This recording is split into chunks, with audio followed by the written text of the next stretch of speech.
નમસ્તે મિત્રો, આજના વિડીયોમાં આપણે બનાવવા જઈ રહ્યા છીએ એવી મીઠાઈ જે દાદી પણ કહેશે આ તો મારી રેસીપી કરતાં પણ વધારે સરસ છે. હા ભાઈ, આજે આપણે બનાવીશું મોહનથાળ. એવો મોહનથાળ કે ખાધા પછી તમારું મન પણ મોહી જાય, મોઢામાં મૂકો તો ક્યાંય ઓગળી જાય, બધી પરફેક્ટ કંદોરીની ટીપ્સ સાથે. તો ચલો આપણે રેસીપીની શરૂઆત કરીએ. હું આજે વાડકીના મેઝરમેન્ટથી જ તમને મોહનથાળ શીખવાડવાની છું. એના માટે આપણે 1 વાડકી જેટલો મોહનથાળનો કકરો લોટ લેવાનો છે. એટલું જ આપણે ખાંડ લેવાની છે. ખાંડ કેટલી ગળી છે એના પ્રમાણે તમે વધઘટ કરી શકો છો. અને ઓગાળેલો ઘીમાં 1/4 વાડકી લેવાની છે. હવે આપણે 1 વાડકી જે લોટ લીધો એને મોટા વાસણમાં લઈ લઈશું. આપણે જે ઘીનું મેઝરમેન્ટ લીધું છે એ જમાંથી 2 ચમચી ઘી લઈ લઈશું. ઘી ઓલવેઝ ગરમ કરીને જ લેવાનું છે. રૂમ ટેમ્પરેચરવાળા ઘીનું મેઝરમેન્ટ ડિફરન્ટ થઈ જશે, બરાબર છે.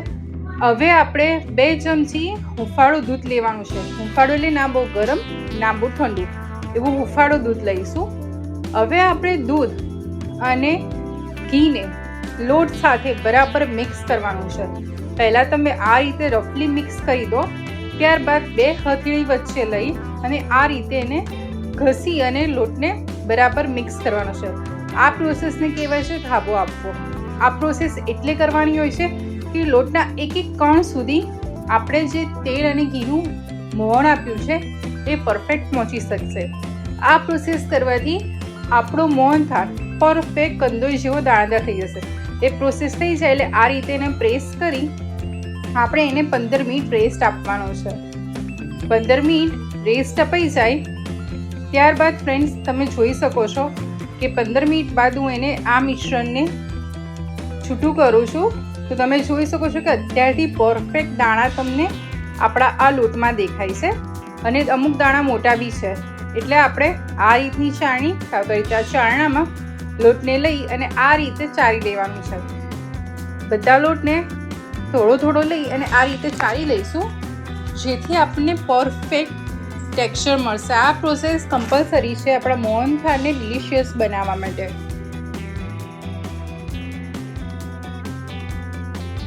ફ્રેન્ડ્સ, તમે જોઈ શકો છો કે આ ઉપરનો જે એક્સ્ટ્રા પાર્ટ છે રિમૂવ કરી લઈશું. તો આપણો પરફેક્ટ દાણેદાર લોટ રેડી થઈ ગયો છે, તમે જોઈ શકો છો. હવે આપણે એક પેન લઈશું, એમાં આપણે જે ઘી લેવાનું છે એ લઈ લઈશું અને ઘીને સરસ લો ફ્લેમ પર ગરમ થવા દઈશું. ઘી ગરમ થઈ જાય એટલે આપણે જે લોટ પ્રિપેર કર્યો હતો એ ઘીમાં એડ કરી દઈશું. હવે ફ્રેન્ડ્સ, આપણે મોહનથાળ એટલે પેશન્સનું કામ છે અને મેઝરમેન્ટ તો ખરું જ. મેઝરમેન્ટ તો તમને શીખવાડીશ પણ પેશન્સ તમારે બરકરાર કરવાની છે. એટલે આપણે પેશન્સલી લો ટુ મીડિયમ ફ્લેમ પર લોટને સરસ રીતે શેકવાનો છે. જો તમે લોટ શેકવામાં કચાશ કરશો તો તમારો મોહનથાળ કદી કંદોઈ જેવો નહીં બને. એટલે હું જે ટિપ્સ આપું છું એ રીતે ચોક્કસથી કરજો. તમે જોઈ શકો છો કે એનો લો ફ્લેમ પર શેકું છું તો ધીરે ધીરે આપણા લોટનો કલર ચેન્જ થઈ રહ્યો છે. ધીરે ધીરે લોટનો કલર લાઇટ થઈ રહ્યો છે અને આ રીતે એના ઉપર બબલ્સ આવે છે. તમને જોઈ શકો છો ફ્રેન્ડ્સ કે આ રીતે બબલ્સ આવવાના શરૂઆત થઈ એટલે આપણો લોટ શેકાવાની શરૂઆત થઈ ગઈ છે.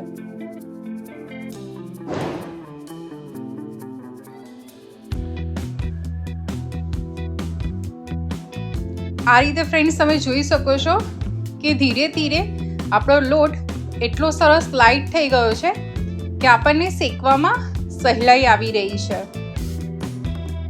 આ લોટને શેકાતા મિનિમમ 15 થી 16 મિનિટનો સમય લાગશે. જો તમે આ 15 થી 16 મિનિટ સાચી લીધી તો તમારું મોહનથાળ પરફેક્ટ બનશે. હવે બીજી ટિપ્સ આપું છું મોહનથાળને દાણાદાર બનાવવા માટે. આપણે એમાં 3 ચમચી જેટલી ઘરની તાજી મલાઈ એડ કરવાની છે. આપણે અત્યારે માવો એડ નથી કરતા, એની જગ્યાએ આપણે મલાઈ એડ કરવાની છે. જો તમે મલાઈ ઘરે ના હોય તમે એની જગ્યાએ અડધો કપ આપણું દૂધ બી એડ કરી શકો છો. ઠંડુ દૂધ એડ કરવાનું છે. ઠંડુ દૂધ એડ કરશો કે મલાઈ એડ કરશો, બંને વસ્તુમાં તમને ટેક્સચર પરફેક્ટ મળશે. ફ્રેન્ડ્સ, પણ જ્યારે તમે આ એડ કરો તમે જોઈ શકો છો ઉપર ફૂલ બબલ્સ આવે છે. એટલે તમે લો ફ્લેમ પર જ એને શેકવાનો છે. જો તમે ફાસ્ટ ફ્લેમ કરી દેશો તો આ સ્ટેજ પર તમને ખ્યાલ નહીં રહે અને લોટ વધારે શેકાઈ જશે. તમારો મોહનથાળ પરફેક્ટ નહીં બને. તમે ફ્રેન્ડ્સ જોઈ શકો છો કે આપણે સરસ એવો લોટ શેકાઈ ગયો છે. હું તમને બતાવી દઉં કે લોટ જો શેકાઈ ગયો હોય અને એના દરેક દાણા છૂટા થઈ અને દાણા સહેજ બ્રાઉન શેડ થઈ જાય એટલે આપણે ફ્લેમ ઓફ કરી એને સરસ એવો ઠંડો થવા દેવાનો છે. હવે ચાસણી બનાવવા માટે આપણે ખાંડ એક વાસણમાં લઈ લેવાની છે. જે બાઉલના મેઝરમેન્ટથી ખાંડ લીધી હોય એનાથી હાફ આપણે પાણી એડ કરવાનું છે. હવે ખાંડ અને પાણીને લો ફ્લેમ પર ચાસણી બનાવવાની છે. જો તમે ફાસ્ટ ફ્લેમ પર કરશો તો પાણી ભરી જશે અને ચાસણી પ્રોપર નહીં બને. એટલે આપણે લો ટુ મીડિયમ ફ્લેમ પર આપણે એને ચાસણી બનાવવાની છે. 3 મિનિટ પછી જોશો ફ્રેન્ડ તો સરસ એવી ખાંડ ઓગળી ગઈ છે ને આ રીતના બબલ્સ આવવાની શરૂઆત થઈ જશે. બબલ્સ આવવાની આ રીતની શરૂઆત થઈ છે અને ખાંડ પ્રોપર એવી સરસ ઓગળી જાય એટલે આપણે એમાં થોડો ઇલાયચી પાવડર એડ કરીશું અને ઓરેન્જ ફૂડ કલર એડ કરીશું. આ ઓપ્શનલ છે, તમે ચાહો તો કરી શકો છો માર્કેટ સાઇડ લુક આપવા માટે, ના ચાહો તો આને સ્કીપ બી કરી શકો છો. હવે તમે જોઈ શકો છો કે પરફેક્ટ ચાસણી એક તારની થઈ ગઈ છે. ચેક કરવા માટે આપણે ચાસણીના રીતે હાથમાં લઈને જોઈએ તો પરફેક્ટ એક તાર બને છે. એટલે આ એક તારવાળી ચાસણીને આપણે મોહનથાળવાળો લોટના મિશ્રણમાં એડ કરી દેવાનું છે. આપણે લોટ શેકાઈ ગયો છે એટલે આપણે ફ્લેમ ઓન નથી કરવાની, ફ્લેમ ઓફમાં લોટ ઠંડો હતો ને એમાં જ આપણે ચાસણી એડ કરવાની છે. હવે એને કન્ટિન્યુ સ્ટર કરીશું.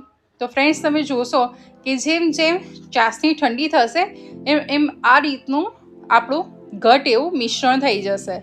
તમે જોઈ શકો છો કે ધીરે ધીરે સરસ એવું ઘટ થઈ ગયું છે ને ચાસણી સરસ મિક્સ થઈ ગઈ છે. આ રીતનું ઘટ મિશ્રણ થઈ ગયું છે. તો આ આપણું પરફેક્ટ મોહનથાળનું મિશ્રણ રેડી થઈ ગયું. તમે આ મિશ્રણને લાઈવ મોહનથાળ તરીકે બી સર્વ કરી શકો છો. આ રીતે ગ્રીસ કરેલા મોલ્ડમાં હું આપણું મોહનથાળનું મિશ્રણ લઈ લઉં છું. મારી પાસે ત્યાં સ્ક્વેર મોલ્ડ છે તો એમાં કરીશું. તમારી પાસે થાળી હોય તો એમાં બી કરી શકો છો, કોઈ ટેન્શનની વાત નથી. બરાબર છે ફ્રેન્ડ્સ, આ રીતે થઈ જાય ત્યારબાદ એની ઉપર પિસ્તાની કતરણથી ગાર્નિશ કરવાનું છે. થોડી બદામની કતરણથી ગાર્નિશ કરીશું. હવે આ મોહનથાળને આપણે હાફ અવર રેસ્ટ આપી હાફ અવર સુધી એને રૂમ ટેમ્પરેચર પર સરસ એવો સેટ થવા દેવાનો છે. જો આપણો મોહનથાળ પરફેક્ટ સેટ થશે તો જ એના સરસ એવા પીસીસ પડશે. તો ફ્રેન્ડ્સ તમે જોઈ શકો છો કે હાફ અવર પછી સરસ એવો આપણો મોહનથાળ સેટ થઈ ગયો છે. એટલે હું એના સ્ક્વેર પીસમાં મોહનથાળને કટ કરી લઉં છું. તમને જેવો શેપ ગમતો હોય એવો શેપમાં તમે મોહનથાળને કટ કરી શકો છો. ફ્રેન્ડ્સ હવે હું એમાંથી તમને એક પીસ બતાવી દઉં કે કેવો સરસ એવો દાણેદાર મોહનથાળ રેડી થયો છે. તમે જોઈ શકો છો કે પરફેક્ટ દાણા બી દેખાય છે, એને પીસ બી પડ્યા છે અને એને તોડો તો બી અંદરથી સરસ એવો સોફ્ટ મોહનથાળ છે. તો આ વખતે બજારથી મોહનથાળ લાવવાની છે કે આ મારી ટિપ્સથી ઘરે મોહનથાળ બનાવો, પરફેક્ટ અંદોઈ જેવો બનશે. જો તમે બી આ મોહનથાળની રેસીપી ટ્રાય કરશો અને કેવી બની મને ડેફિનેટલી કોમેન્ટમાં જણાવજો. Good bye.